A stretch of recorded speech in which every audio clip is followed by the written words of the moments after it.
Čaute! Teraz vám ukážem, ako správne používať solárnu kevku Soladay. Vybereme to opatrne z obalu, ťahom oddelíme vymeniteľný nastavec. Pred prvým použitím ho opláchneme čistou vodou.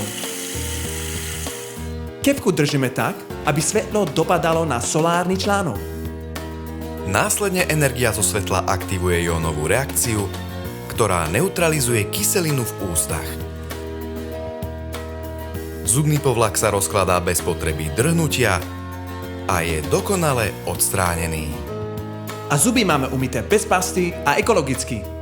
Opláchneme nadstavec a tyčinku.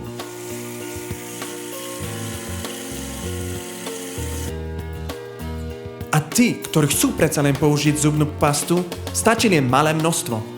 A dávajte pozor, aby tyčinka nebola zapenená. Balenie obsahuje praktické ochranné púzdro. PS. Vyočte ten do obal tam, kde patrí plast. Ďakujem. A kevku môžeme mať vždy so sebou. Solárnu kevku Soladay môžeme používať doživotne.